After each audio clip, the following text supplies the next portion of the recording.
So the question was, how do you dominate your market, or was What it? does it mean to dominate the market to you? Yeah, so it's a very broad definition. I think really dominating the market really means when a client needs to hire a commercial real estate broker, who are they going to call? Because in reality, there's a lot of good agents out there. There's big companies, middle tier companies. We're considered boutique. There's a couple of licensed agents within our company. But what do you do to demonstrate yourself that you're the one that they need to solve their problems, right? That's what dominating means. Whether you have a certain set of skills, whether you've been in business for a certain amount of time, whether you're an 880 corridor with industrial property, how do you show to your prospects, maybe they're searching you from online resources, Yelp, Google, maybe it's a referral from a past client. How do you show to them that you can provide the services that they need? To me, that's what dominating the market means. It doesn't mean you take every deal, you do every deal, you drive all over town. You gotta be focused, and if there's a specific area that you are good at, then that's, to me, is how you dominate the market.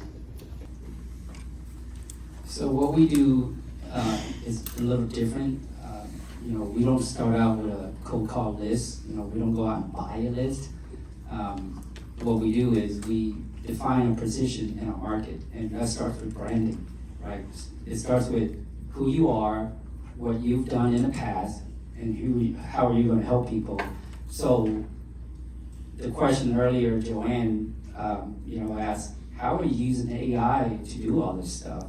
Well, the last few calls that we've gotten were directly from people who found us using, ChatGPT. Give me the name of the, top commercial real estate broker in Fremont, and our name came up on top. So we don't start off with a list. We bring people to us, meaning through marketing, through branding, through case studies that we do, blogs that we write, LinkedIn posts, all the stuff that on our website is all SEO, highly SEO. Even every single property that we put on the market, we SEO that property. It's a commercial property, 10,000 square foot, based in Fremont, around transportation. So by doing all that, AI is pretty darn smart these days. It takes all this information from all these different sources, and when you go ask the question, who's the top commercial real estate agent in Fremont, we're number one. So we bring the people to call us. We don't call them, because that never worked for me. I've never called, 100 people from a list of 2,000 people that I purchased. We just don't do that. So when they call us, these people have already vetted us out because they've read our blogs, they've looked at our case studies, and they've done whatever they've done. So by the time they call us, it's not a sales call. It's not about who are you, how long have you been in business. They've already done all that research. It's about, hey, I'm getting a divorce. There's a death in the family. I have no idea what to do. I need to sell these properties. So we get into the conversation and we pick specific samples and case studies that we've closed on and said, this is what I've done in this particular case. This is how I was able to help this client solve their problem. This is the solution. This is a path. This is how long it's going to take, right? So it's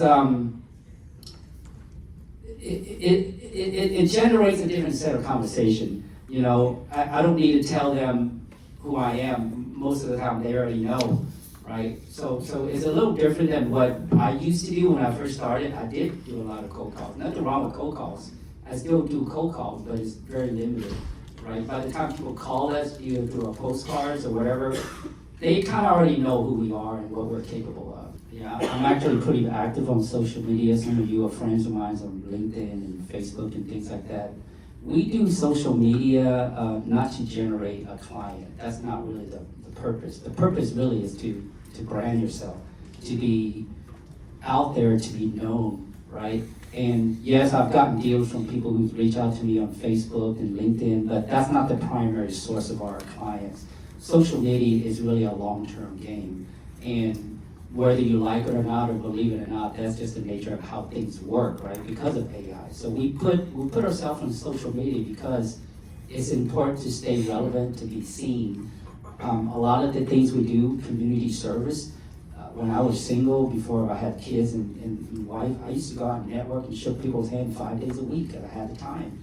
And that's 20 years ago, and that's still paid dividend, right? So social media is not an all, out kind of thing. I'm on your, email list, Joey, and I don't do, multifam, but I read your newsletter because I want to understand what's going on, right? So that helps. Postcard helps. What we find is thank you letters works even better. There's a company called Scribe, and they literally purposely will generate a postcard looking like letter. It's a real envelope, first class stamp, and it's not just a flyer where you open it up and all the information's there. It forces people to open it because it's like, oh, this guy just sent me a little thank you card. Well, it is a thank you card, and inside the thank you card, a very short paragraph. I'm Tim Tran, I'm interested in buying your property. I'm actually an investor myself as well. Or I have a client, that's looking in Hayward in 10,000 square foot, looks like the property fits their profile. And then we track them. You can set up a Google number, for example, and we'll do like an A/B test, right? So we send them out a thank you card. They'll open it and they'll call you. And if we happen to miss the call, we know that they call based on this marketing piece, whether it's A or B, and then that gets recorded and we call them back, right? That works beautifully. Check out Scribe. And my guy Diego, when he was working with me as a marketing person before he became a real estate guy, he helped us find this company. And even the way they write the letters, it looks like it's handwritten, right? So the likely chance of having that letter open is very high. We usually send out, maybe 500 or 1,000 of these, and the last time we did that, we sent out, I think, 1,000 thank you letters. We got like maybe 20 calls, and out of the 20 calls, we ended up with, maybe 10 or 12 conversations, a couple of presentation listings, and then we actually ended up getting 2 listings out of that. So it does work. It's a little bit more expensive, and we've tried all the other stuff too, postcards and email blasts, all of that stuff works to a certain degree, but definitely check out thank you letters. Cool, thank you. Yeah. What do you do, Mr. Tran, to stay relevant with the SEOs and the blogs for branded purposes? What kind of content you posting out? Or like you said, Scribe is the way to go for one aspect, but how do you continue to be the visible agent where you don't have to do that cold calling? Yeah, that's a good question.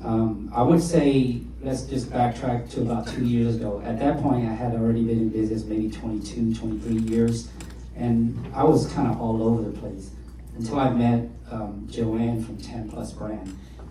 The first thing we did was we went to figure out who I am, and we broke down basically starting from my DNA, of the company, right? And said, okay, who are you? What do you do? What do you want to do in the future? And how do you position yourself? And once you figure that out, then you start to put together a more comprehensive package, meaning for every piece of flyer that goes out, there's a certain color, your logo is important.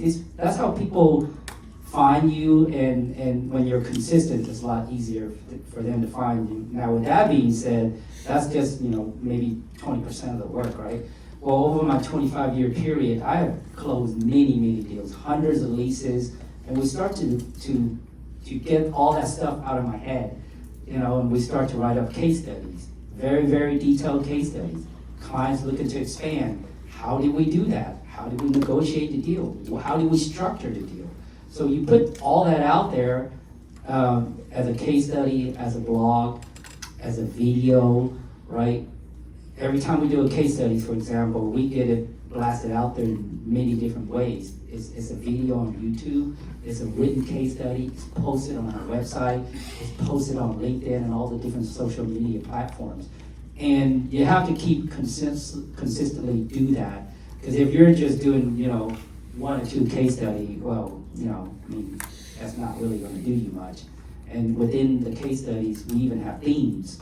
But for example, the last 3 case studies that we've done was about cap rate, IRR, equity multiple, gross rent multiplier. So you're really doing these things, number one, to demonstrate your capabilities. And then number 2, you're really educating that next client who's like, you know what, I have no idea what IRR means, and I have no idea what cap rate means, right? So by putting this kind of, content out there, you establish yourself, and you just gotta keep doing it over and over again. Luckily for me, I have the budget to outsource all that out. When I used to do it myself, I'll get around to it when I get around to it, which is never. Now I've got a VA in the Philippines who helps do like these closing announcements, a little 1-pager with a QR code. I have my writer, I have my person that's just kind of pushing all this marketing content out. Thank you. Yeah, I think technology is great. It helps you do your job more efficiently. Maybe you can, put in a 36-page lease and get a lease abstract from ChatGPT in under a minute, 30 seconds. Nothing wrong with that. But I think at the end of the day, commercial real estate is really, really, really a people business. And so when I have my very first conversation with a client, they don't know me, I don't know them, I immediately establish rapport, trust, transparency. I mean, you've already gone past the vetting part of it. That's why they called you. Now they want to know how can you help you. So you gotta have that conversation where you make them feel at ease. You let them know that you can do this deal. It's all about your self-confidence. It's about people, and I do a lot of stuff on Zoom, but I also love meeting people, having coffee with them, shaking their hands, right? And I don't know how many times I could ask this question. Client calls me, I'm looking to sell a property. I've already interviewed 3 people. Tim Tran, how are you different? What makes you special? And here's what I say, and I'm not joking. I told the client, I'm gonna return your phone call and emails. It's really that simple. It's basic business. There's a lot more to that. Set aside all the numbers and all the things you do to get to that point.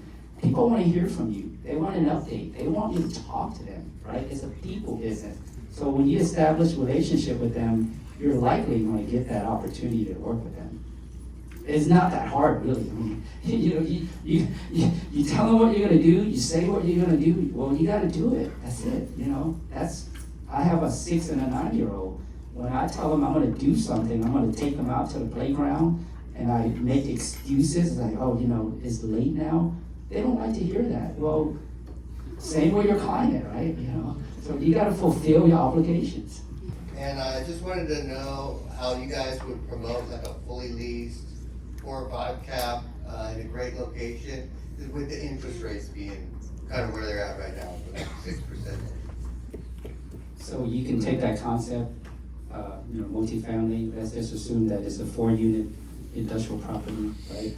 So before we even start to promote this property, we produce a listing proposal, and within that listing proposal, we're looking at the sub-market, we're looking at key performance metrics, we're looking at price per square foot, we're looking at the cap rate, and all that data goes into a valuation using comps approach, income approach, in some cases, developer pro forma approach.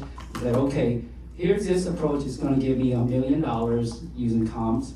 Income approach might give me 1.2. So you go and you make a recommendation to the seller. Hey, you're within $1 million to 1.2. Low end, middle range, high end. Okay, this is the number we're gonna go with. Let's go to market. And then you start to highlight the specific of this particular property.